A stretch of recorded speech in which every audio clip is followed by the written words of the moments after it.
concerne le processus électoral, il y a plus d'un mois, la Commission électorale nationale indépendante a procédé à la satisfaction générale des Congolaises et des Congolais et de ses partenaires extérieurs à la publication d'un calendrier électoral assorti néanmoins pour sa mise en œuvre de préalables et de contraintes, notamment d'ordre législatif, budgétaire et sécuritaire.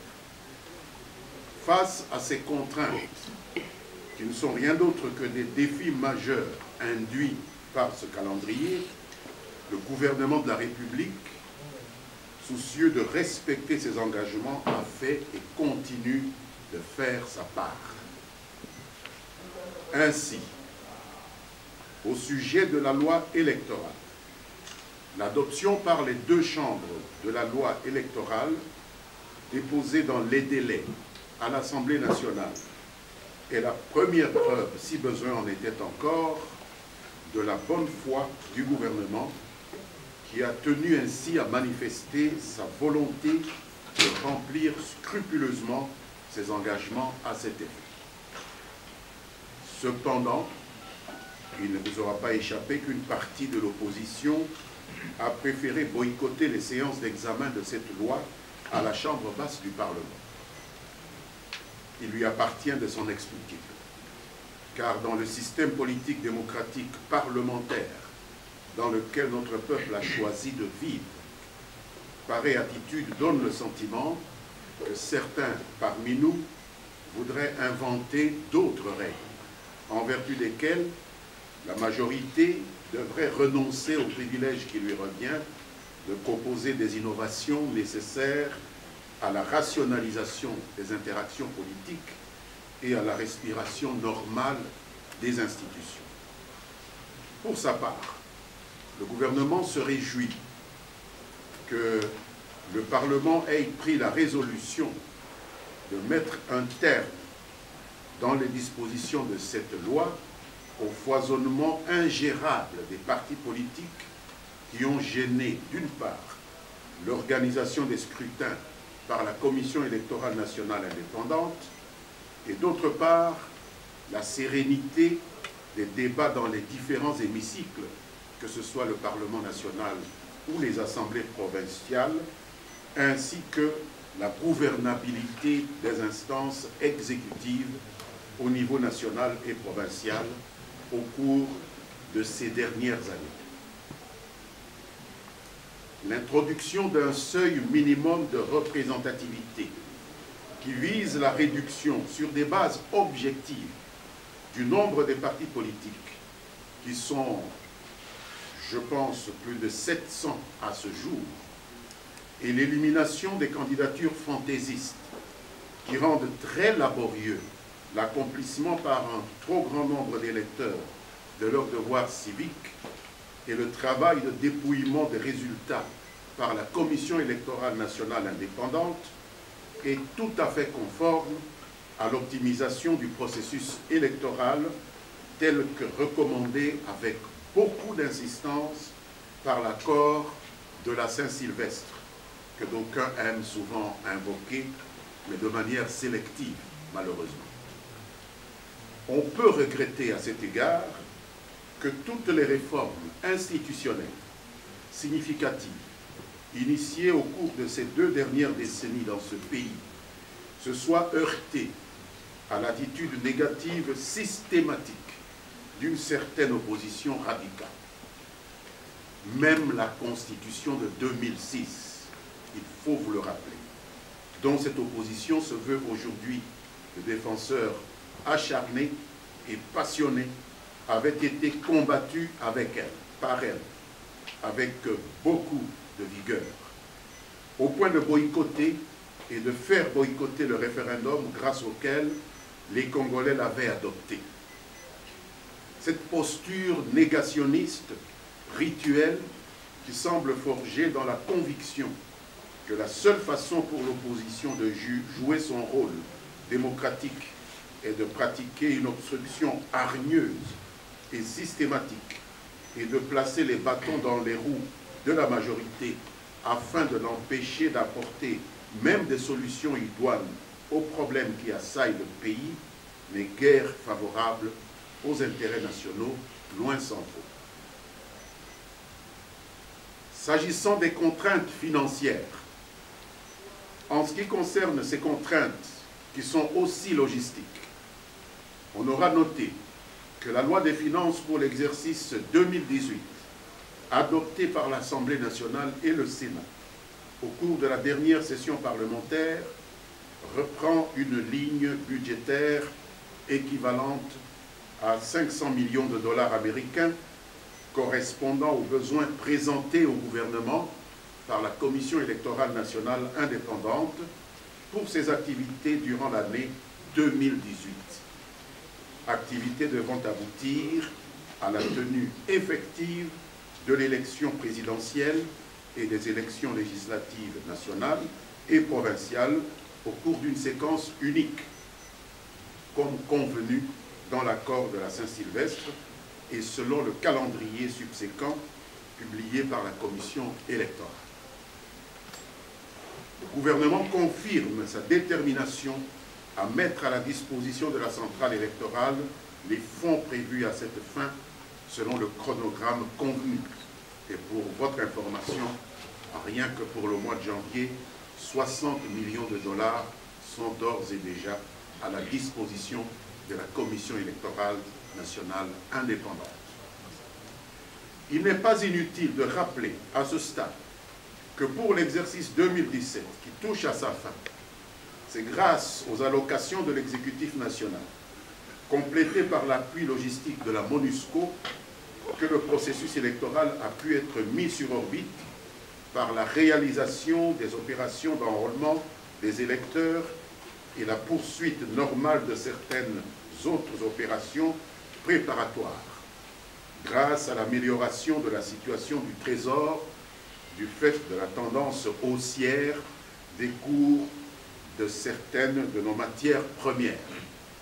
Une bonne nouvelle.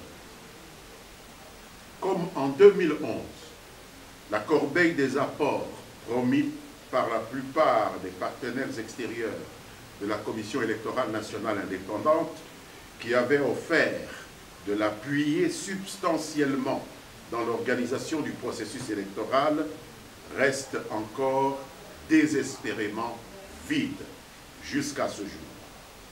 Une fois de plus, mesdames, messieurs de la presse, les promesses mirobolantes faites par les plus bruyants de ces partenaires de la CENI à celle-ci prennent chaque jour les allures d'un conte de fées pour enfants sans aucune réalisation effective. Annoncées à grand renfort de publicité, même par vous, ces promesses se diluent au fur et à mesure que se rapprochent les échéances électorales dans un nuage de conditionnalité et d'ultimatum surannés. L'Union européenne s'est ainsi fendue récemment d'un communiqué que vous avez tous relayé, dans lequel elle conditionnait son soutien financier à la centrale électorale congolaise à, je la cite, la fin du harcèlement contre l'opposition et la société civile. Fin de citation. Sans la moindre élaboration, aucune explication. Et à la grande satisfaction, bien sûr, des oiseaux de mauvais augure qui cultivent et proposent le scepticisme comme seule lecture d'analyse des événements de la République démocratique du Congo. Quant à la Belgique, elle a annoncé une contribution de l'équivalent d'un peu plus de 5 millions de dollars américains.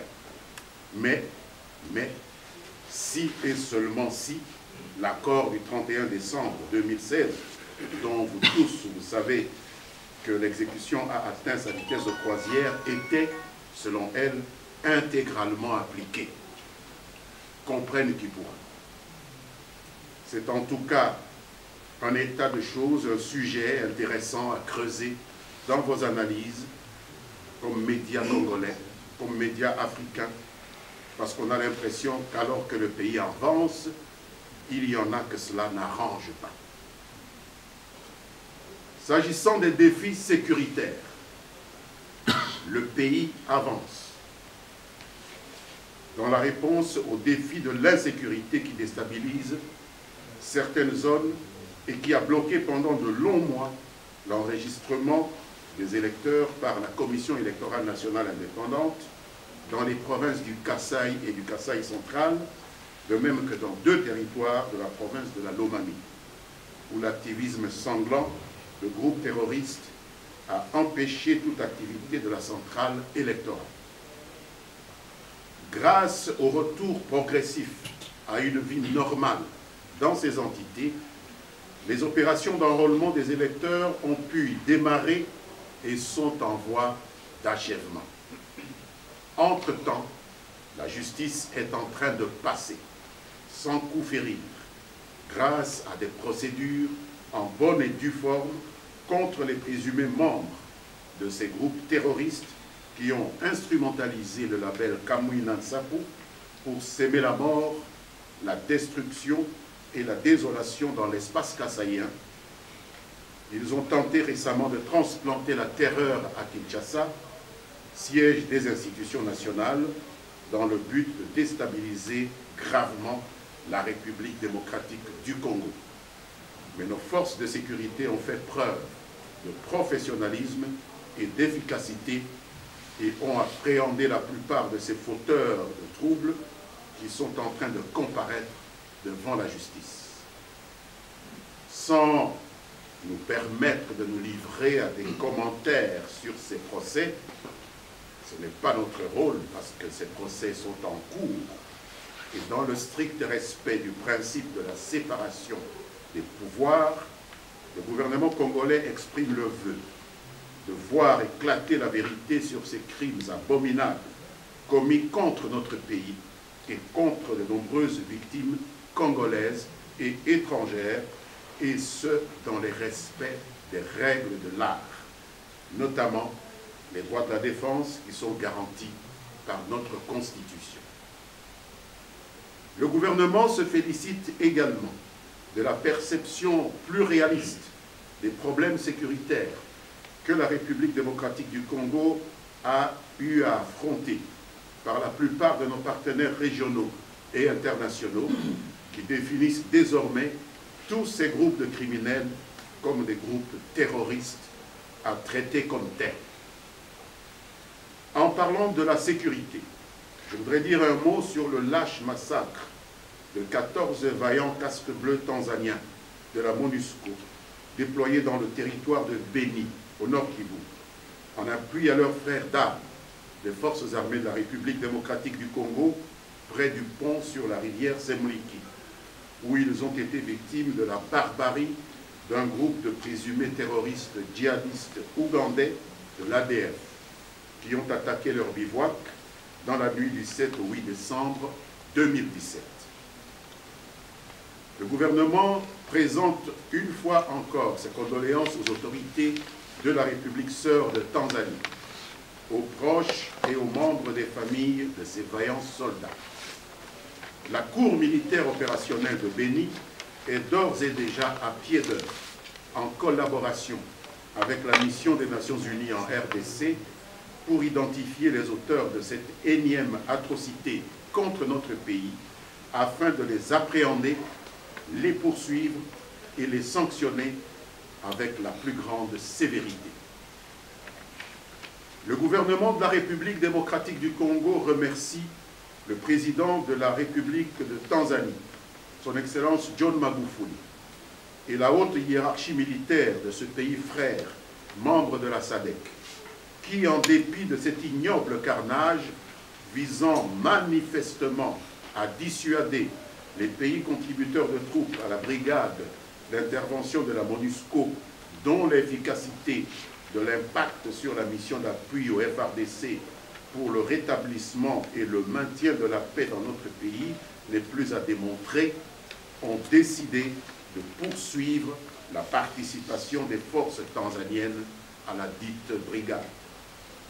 Ils s'inclinent devant ce sacrifice suprême consenti par nos frères tanzaniens, qui est une illustration que la solidarité africaine n'est plus un slogan creux. vous aurez constaté avec nous la timidité de la condamnation de ce massacre par certains acteurs qui se sont spécialisés ces dernières années et dans d'autres circonstances dans la récupération politicienne ou géostratégique des tragédies de même nature, à l'occasion desquelles la République démocratique du Congo, notre pays, reçoit de véritables volées de bois vert, assorties de demandes, que dis-je demande, des injonctions pour des enquêtes internationales indépendantes. Mais pour les 14 militaires tanzaniens, aucune demande d'enquête indépendante. Le sort des soldats de la paix tanzaniens et celui de leurs homologues congolais et des paisibles populations du Nord Kivu, victimes de ces tueurs, est loin de provoquer la même levée de boucliers chez certains membres de la communauté internationale, chez certaines ONG, même nationales, qui leur servent de caisse de résonance dans notre pays et dont la promptitude à ruer sur les brancards lorsque les victimes des terroristes sont des Occidentaux est devenue un lieu commun. Il importe que les Africains en général et les Congolais en particulier en prennent pleinement conscience et qu'ils défendent en tout lieu et en toute circonstance l'idée que rien ne justifie cette sorte de commisération sélective qui tente à banaliser en quelque sorte les injustices, les souffrances ou les persécutions infligées à des Africains. Cela est moralement inacceptable, surtout de la part de nos compatriotes. Quels que soient les intérêts particuliers, nous le savons, qu'ils croient défendre en agissant de la sorte. Et je passe maintenant à l'enquête de RFI et de l'agence Reuters sur le procès des Kamwina Nsapu qui se déroule maintenant au Kasaï. C'est dans ce contexte que s'inscrit la campagne médiatique qui, à partir d'une enquête menée par deux de vos confrères, Sonia Rollet de RFI et Aaron Ross de Reuters, tente par des amalgames maladroitement agencés de rendre le gouvernement congolais responsable, voire même complice de l'assassinat des deux experts de l'ONU dans le Kasaï central au mois de mars 2017.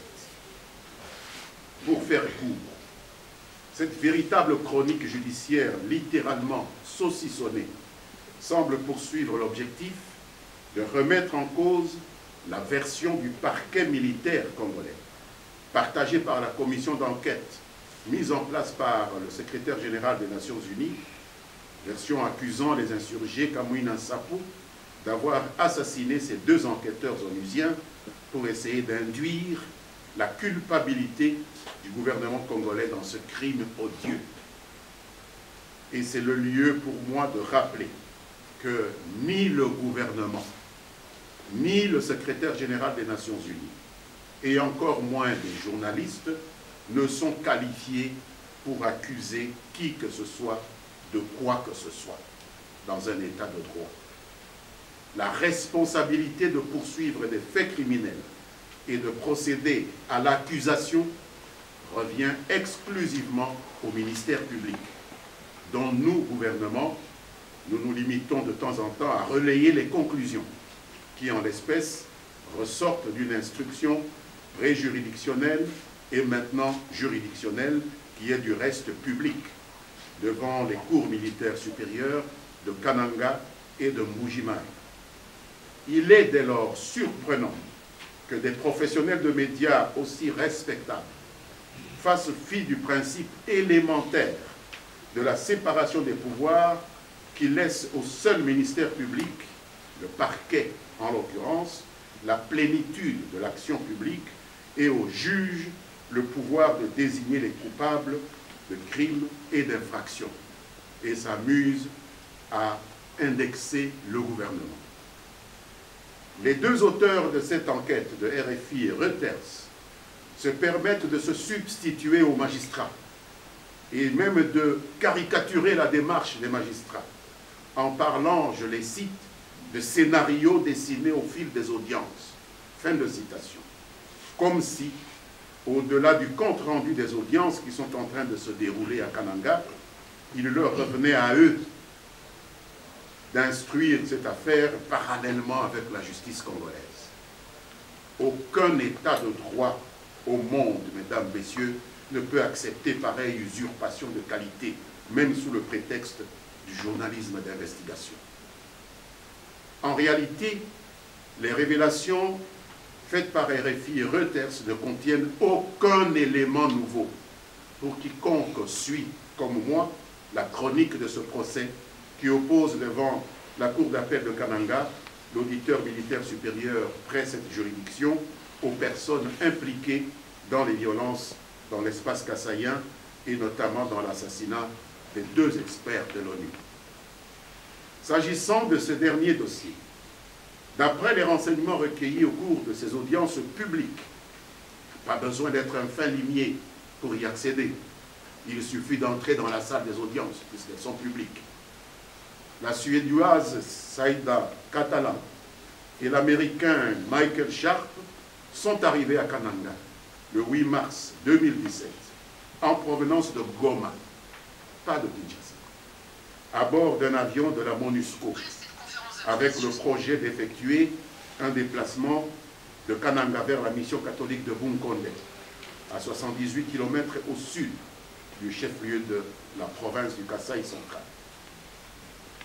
Le 10 mars, c'est-à-dire 2 jours après avoir débarqué à Kananga, et sans sacrifier à la tradition qui veut que les visiteurs nationaux ou étrangers nantis d'un mandat officiel présentent généralement leur civilité, comme on dit, à l'autorité politico-administrative du lieu, en l'espèce le gouverneur de province, ils ont participé à une réunion de la famille régnante de la chefferie Kamouina Sapou qui s'est tenue au domicile d'un monsieur Tshibwabwa Mboui José, qui est un fonctionnaire, inspecteur adjoint à la direction générale des migrations de son État dans un poste reculé de l'intérieur du Kasaï central.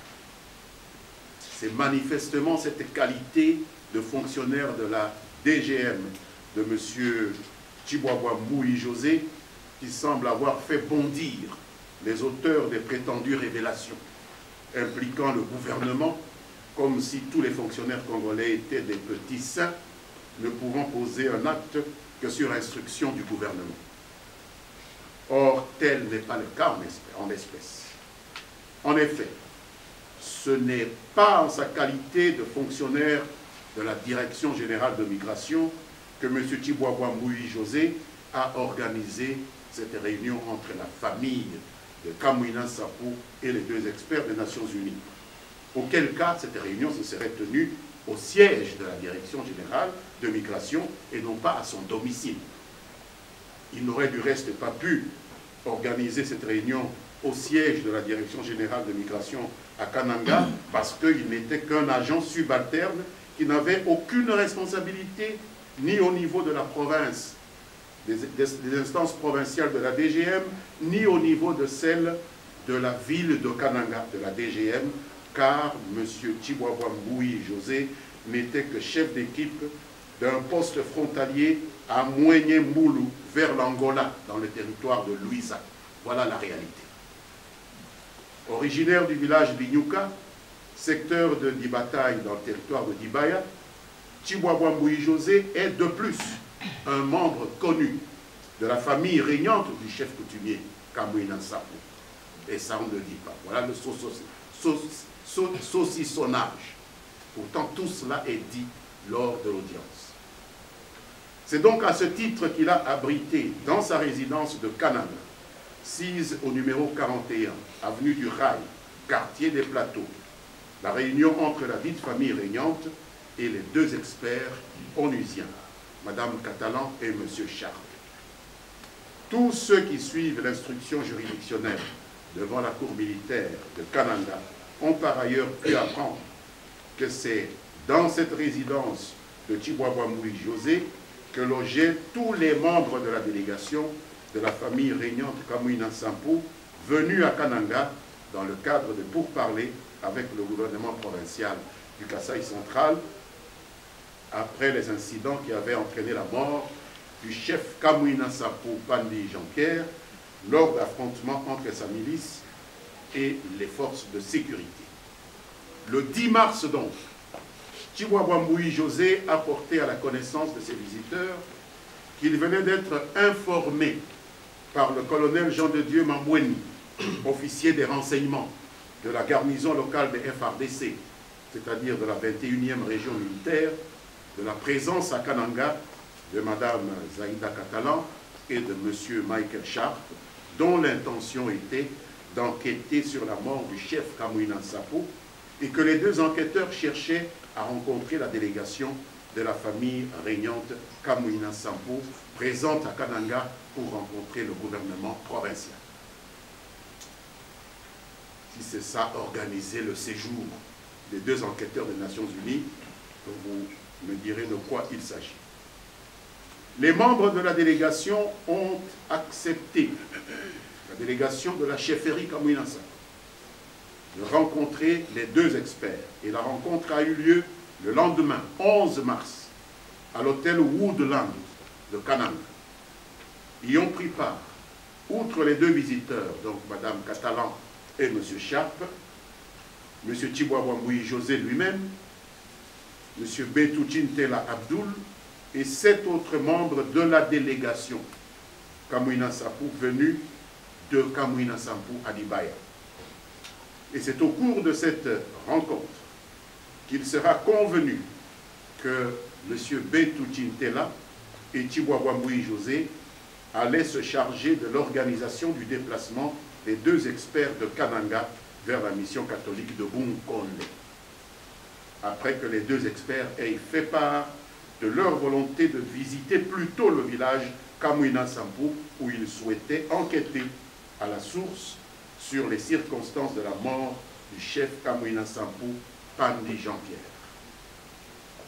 Le 12 mars, le lendemain de cette réunion, les deux experts ont quitté Kananga à l'insu des autorités provinciales. Ils avaient, par souci de discrétion, préféré louer 3 mototaxis. Et ils n'étaient accompagnés que par M. Betou Tshintela Abdoul, M. Tshibouabouamboui José étant resté à Kananga, ainsi que par 3 motards, taximens moto, comme on les appelle. Et le dernier appel téléphonique de Betou Tshintela Abdoul à Tshibouabouamboui José, qui était resté à Kananga, a eu lieu à 12h06, ce jour-là, 12 mars 2017, à partir du pont sur la rivière Moyo, à quelques 12 km de la mission catholique de Bunkonde, puisqu'après, on ne retrouvera que les corps des deux experts des Nations Unies et celui de Betou Tshintela Abdoul lui-même. Il serait tombé sur une barrière érigée par un groupe terroriste après le pont sur la rivière Moyo, à l'entrée du village Moyo-Moussuila, pour ceux qui connaissent la région. Emmené devant les chefs miliciens Tshidima Boulabula Mpiana, chef du village Moyo-Moussuila, tout ceci est dit à l'audience publique, donc il n'y a rien de nouveau. Ils ont été amenés devant les chefs miliciens Kamwina Nsapu, Tshidima Boulabula Mpiana, chef du village Moyo-Moussuila, son frère Kabongo Gérard et Mouteba Tchiakouicha François, alias Kapipi, chef du village voisin de Moulumba, qu'accompagnaient ses 2 fils majeurs, Moulumba Mamba Tchiakouicha Clément et Bidouaya Moulumba Tchiakouicha Augustin, tous miliciens Kamwina Nsapu de ce village. Ils ont subi un bref interrogatoire à l'issue duquel Tshidima Boulabula Mpiana et Moulumba Mouteba Tchiakouicha François ont décidé de leur mise à mort. Ils sont tout de suite acheminés dans la brousse avoisinante et assassinés, avant d'être mutilés selon plusieurs témoignages concordants. Mesdames, Messieurs, ce sont les faits que rien, ni personne jusqu'à présent n'est encore parvenu à infirmer devant la Cour militaire supérieure de Kananga. RFI et Reuters n'apportent rien de nouveau et se contentent de broder sur l'implication du colonel officier des renseignements cité par le fonctionnaire, un fonctionnaire subalterne, dans un petit village reculé près de la frontière angolaise, lequel Tchiboua José a été arrêté le 14 novembre dernier par l'Agence nationale des renseignements. Ce n'est pas RFI et Reuters qui ont permis qu'on arrête ces gens. Ce sont nos services qui les ont arrêtés.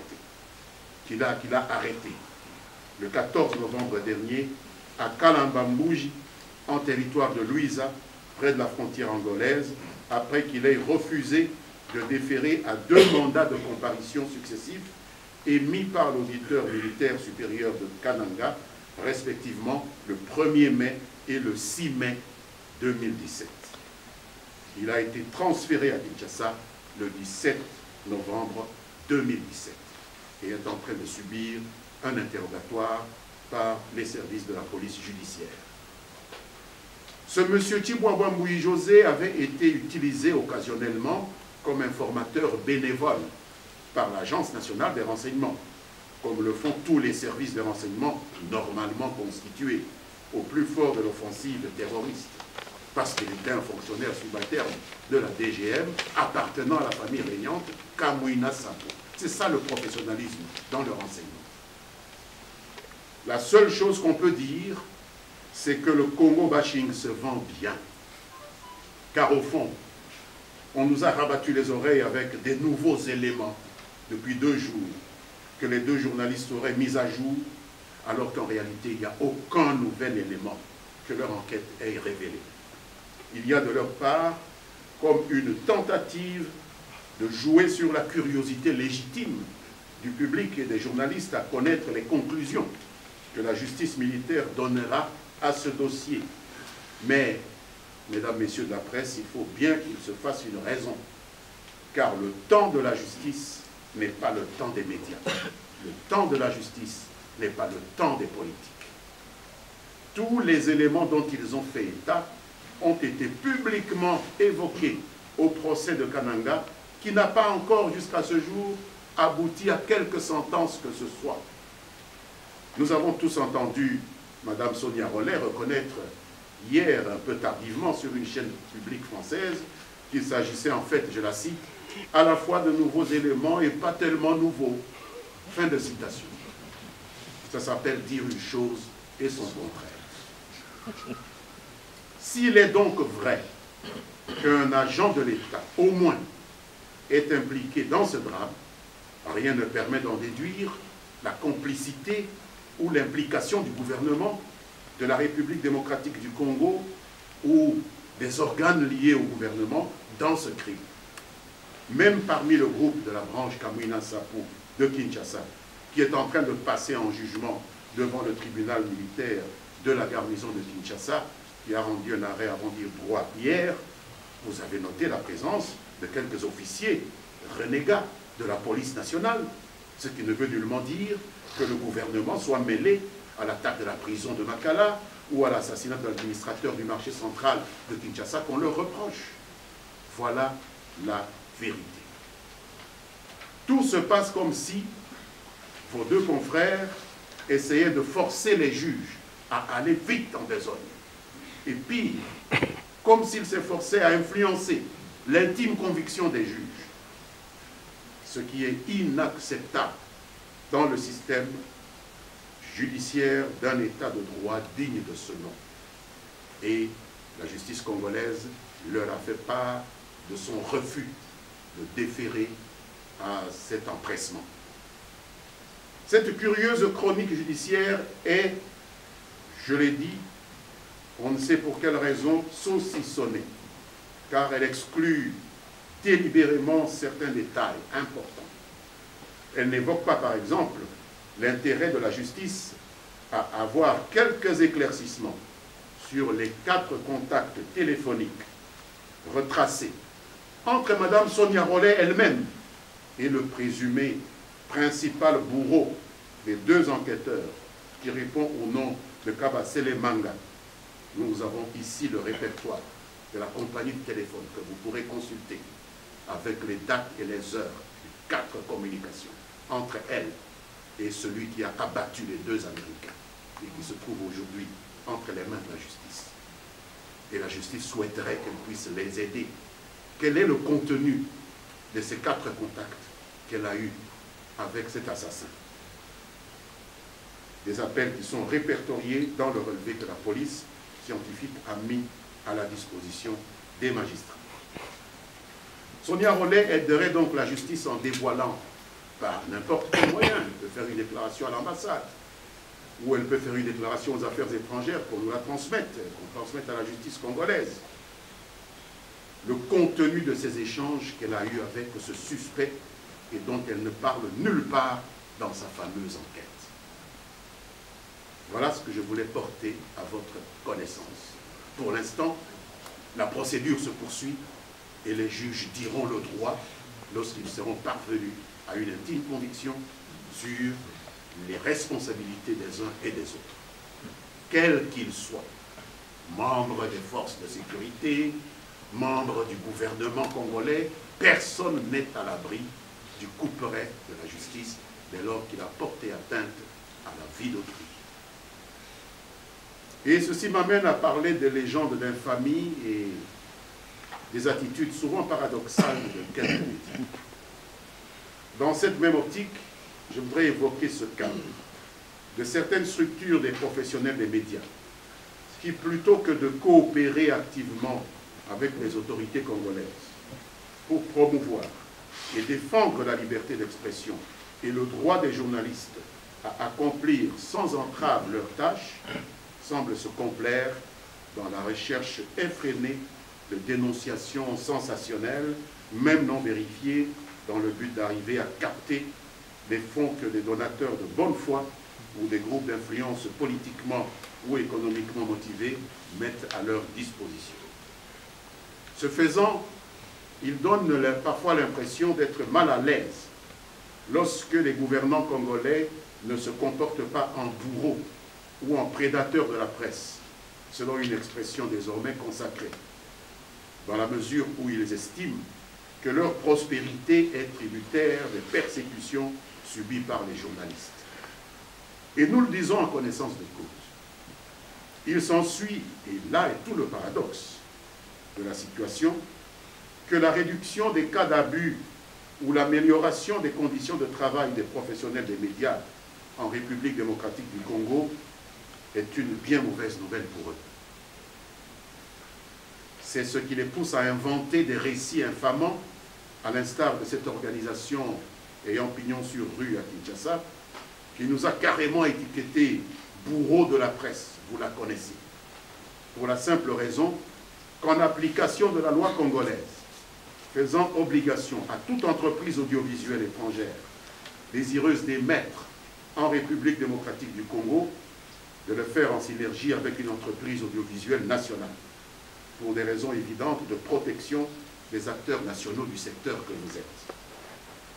Mon ministère avait sanctionné une entreprise audiovisuelle européenne réfractaire à cette exigence légale. C'est mon devoir, c'est le devoir de l'État que d'appliquer les lois de l'État.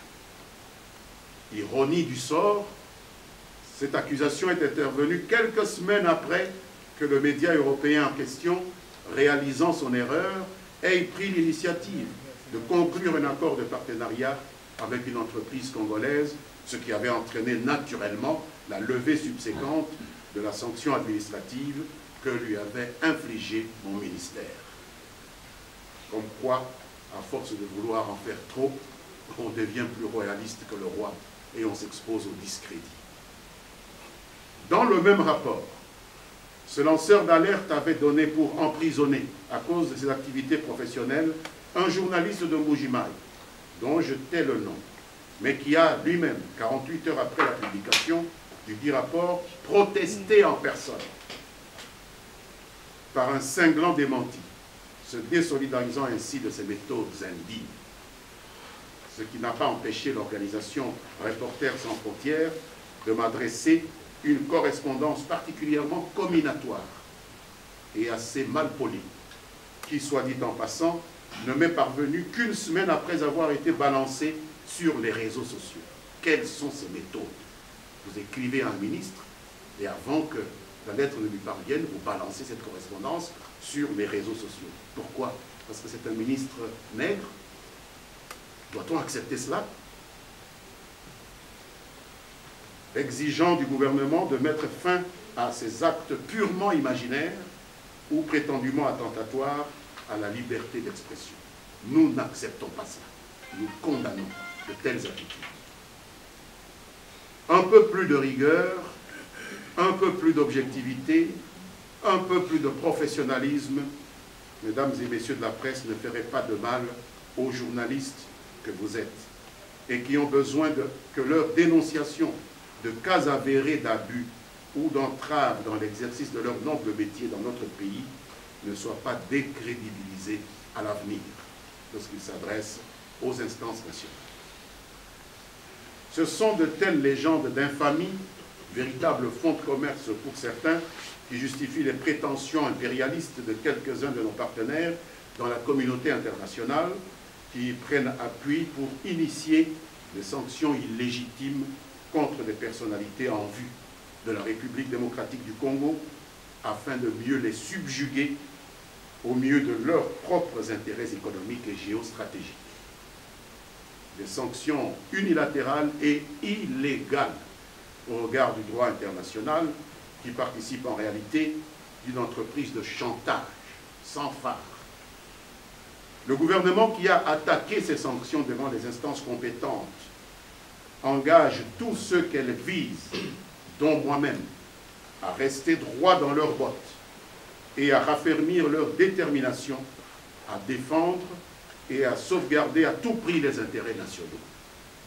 Le salut de la République démocratique du Congo et le bonheur des Congolais ne viendront que des Congolais eux-mêmes et pas de ceux qui ne voient du Congo que ses ressources naturelles stratégiques dont ils tiennent coûte que coûte à prendre le contrôle en cherchant à imposer par divers stratagèmes à la tête du pays des dirigeants dociles, y compris par des voies non démocratiques. Je vous remercie et je me mets à votre disposition. Il est évident que le gouvernement n'a pas d'ordre à donner aux instances judiciaires. Je pense que la justice sait et est mieux outillée pour savoir ce qu'elle doit faire pour pouvoir être aidée. On dit souvent être aidée par une renseignante aussi déterminante, parce qu'il y a notamment ici des appels d'un colonel. On a demandé à aller se renseigner.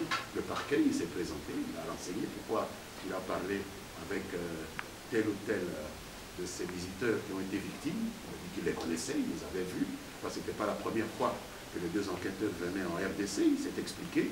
C'est public, ça a été, la question lui a été posée publiquement, il s'est expliqué publiquement.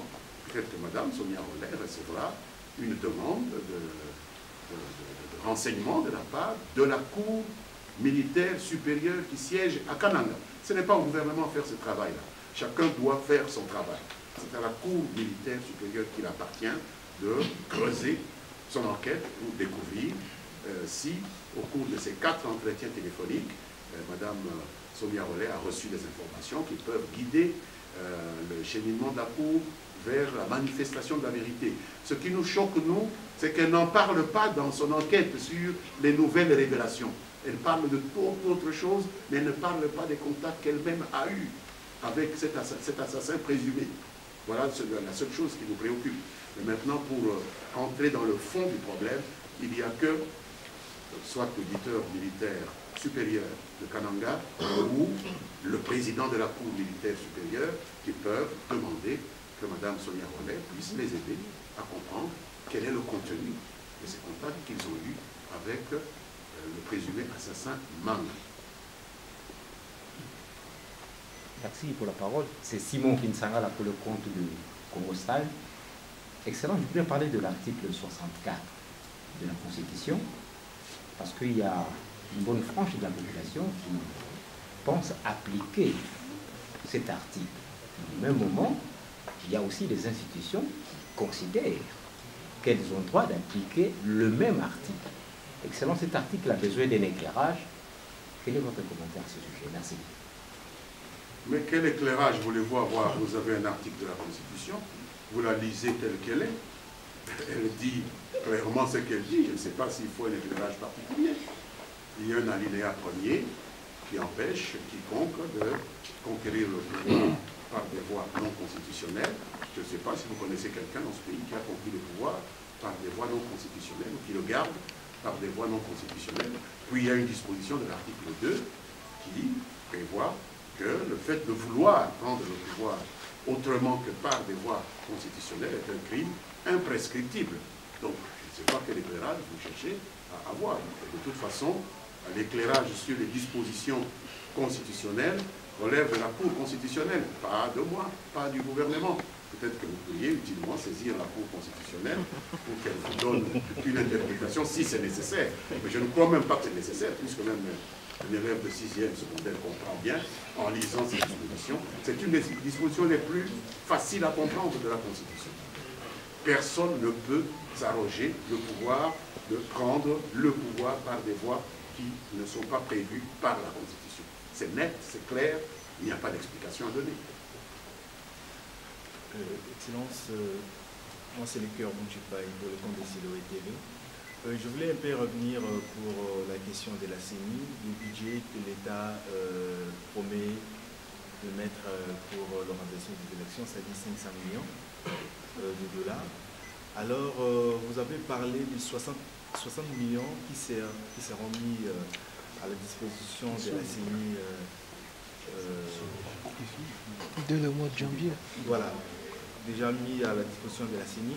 Ces 500 millions, ma question est de savoir, ces 500 millions, ça sera séquentiel et comment ça sera répertorié ou bien organisé, ou bien la CENI va recevoir du coup cette somme, parce qu'à tout moment, lorsque la CENI organise son programme, elle bloque par moment parce qu'elle doit attendre le financement au niveau du gouvernement.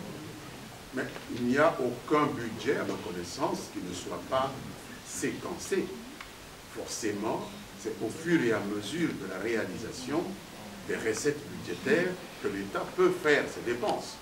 Admettons qu'un ministère Y ou un service public X reçoive une dotation de 20 millions de dollars pour 2018. Il est évident qu'on ne va pas lui donner au mois de 1er janvier 20 millions de dollars. Non.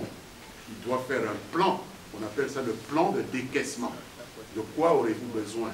D'abord, et ensuite, jusqu'à la fin de l'exercice budgétaire. Et donc, je vous ai donné le chiffre global qui est de 500 millions qui a été demandé à la Commission. Et la Commission elle-même a soumis un plan de décaissement en vertu duquel 60 millions sont sollicités pour le mois de janvier. Et le gouvernement a décidé de mettre à disposition les 60 millions qui sont prévus pour le mois de janvier. C'est ce que je vous dis. Ça ne peut être que par séquence que cela se fait, puisque le budget ne peut être que séquentiel. Ce n'est pas quelque chose, lorsqu'on dit qu'on a un budget de 5 milliards, on n'a pas les 5 milliards au 1er janvier, à moins que vous ne sachiez pas ce que le budget veut dire. Ce sont des recettes qu'on va réaliser au cours de l'année. On affecte au fur et à mesure qu'on les réalise. Donc c'est comme ça que cela se passe. C'est par séquence que cela se passe. Et la CENI n'a pas demandé d'avoir tout l'argent à la fois. Je ne sais pas ce qu'il en ferait. 500 millions comme ça. Il n'a besoin de dépenser que 60 millions en janvier. Et le reste, qu'est-ce qu'il en ferait? Voilà. Donc c'est au fur et à mesure que vous payez vos taxes, au fur et à mesure que nous vendons nos produits, au fur et à mesure que nous avons des recettes que le ministère des Finances, la Banque centrale mettent à la disposition de la Commission des moyens en fonction d'un plan de décaissement convenu à l'avance. Voilà comment les choses se passent. Elles ne se sont jamais passées autrement. Et dans aucun pays, elles ne se passent autrement. C'est José de Digital Congo. Monsieur le ministre, aujourd'hui nous sommes jeudi et l'Église catholique a initié après un moment